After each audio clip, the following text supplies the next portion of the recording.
Okay, so this is question number 23, and we have a rectangle WX, Y, and Z, where WX has a length of 4, W to Z has a height of 3, and Z to B has a length of 3 as well. And this rectangle is curled without overlapping into a cylinder. Will be curled around like that. And so we want to know the shortest distance between W and B, and they say that can be represented in this form. Okay? Where A, B, and C are positive integers, and we want to determine the smallest possible value of A, B, and C added all together. Okay, so at first this question might seem a bit weird, seem a bit complicated, but it's very fun nonetheless. Okay, so one thing I point out is that if we curl the cylinder around like this, then this will be the circumference of the cylinder's base, right?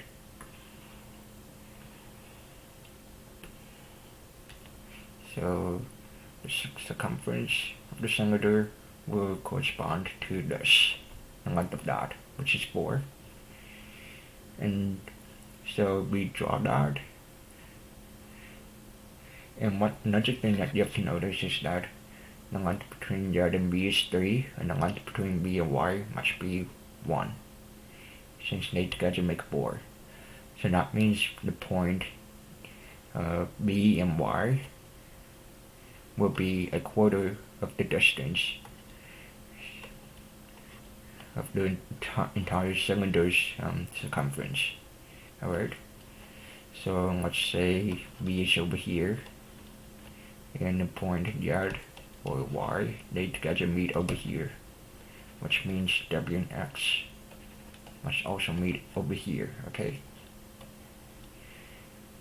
And since it's a quarter of the, since B and Y, they're a quarter of the circle of the circumference base, that means they must also be right angled if we were to intersect these at the origin. Okay, so that's a really important observation that we have to make. Alright, so now let's draw another diagram, another representation, and kind of illustrate what it would look like from the inside of the cylinder if you're looking from top down. Alright, so maybe quarters of a circle, and then this is the origin, the center of the circle, and then we have Z or Y, and we have the point B over here. Okay, and then up above you also will notice that WX will be up here, and it's also important that you realize that the point WX and it's going to form a right angle triangle if we draw a line from the center of the circle to in the center of the circle to ZY, right? Because we're in 3D space and these points are going to be perpendicular. Alright. And then this is also a right angle triangle. Alright. And so now we want this distance between B and WX. And how do we do that? Well, we can construct another right angle triangle where we have WXZY as one length, B and W as another length, and B and Z as another length. So this is going to be upward, and then this is going to be along the flat surface. So that's also perpendicular. Okay, and so we want to figure out the length of B to W. We can use the Pythagorean Theorem, right? We have a lot of right angle triangles here, so it would be a waste to not use the Pythagorean Theorem. Okay, so one of the first tasks we can do is figure out the length of B to ZY. Okay.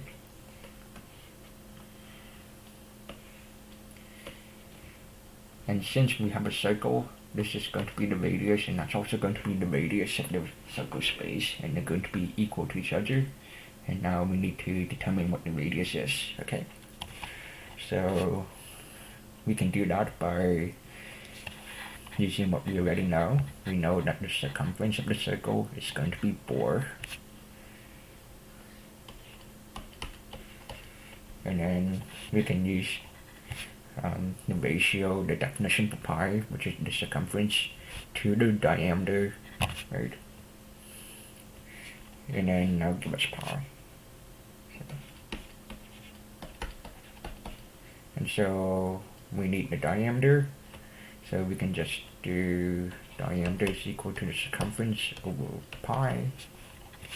And so the diameter of this circle will be 4 over pi. But we want the radius, and the radius is half the diameter, so that's gonna be 2 over pi, right?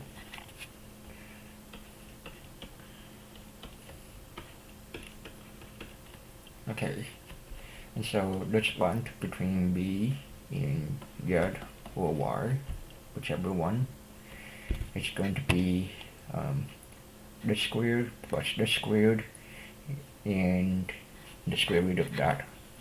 Okay, so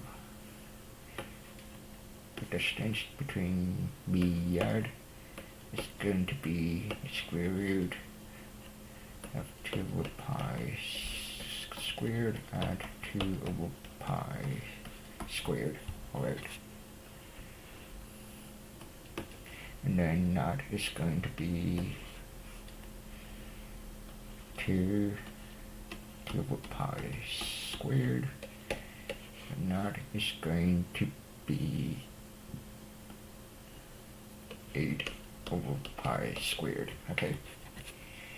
And then we can sort of reduce that, simplify things a bit, root 8 over root pi squared, and that's going to be 2 root 2 over pi. Okay. So now we have this distance as 2 root 2 over pi.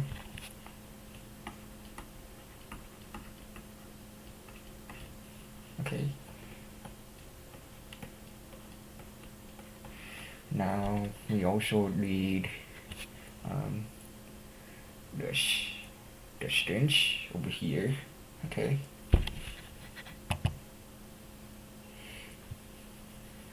So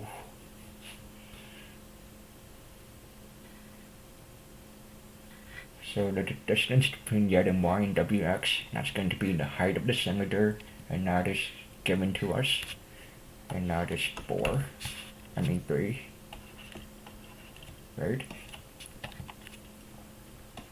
And now we can figure out the length of B to Wx, right?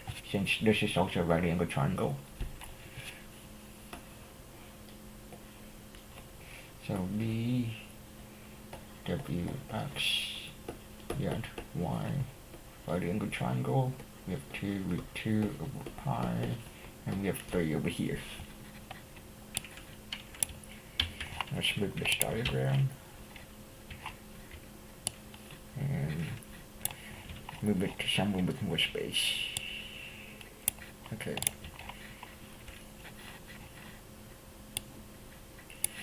So this distance between B and Wx is going to be equal to this squared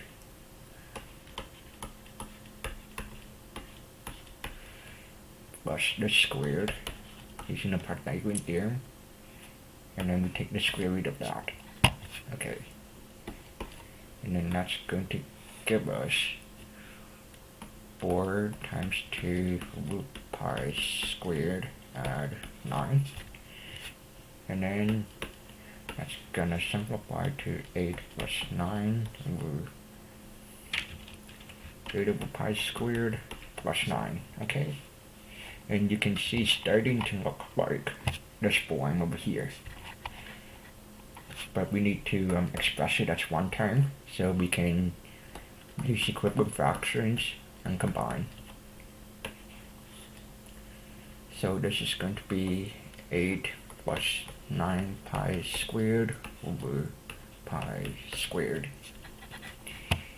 And that's pretty much looks like the form that the question has given us, A, B, and C. Okay.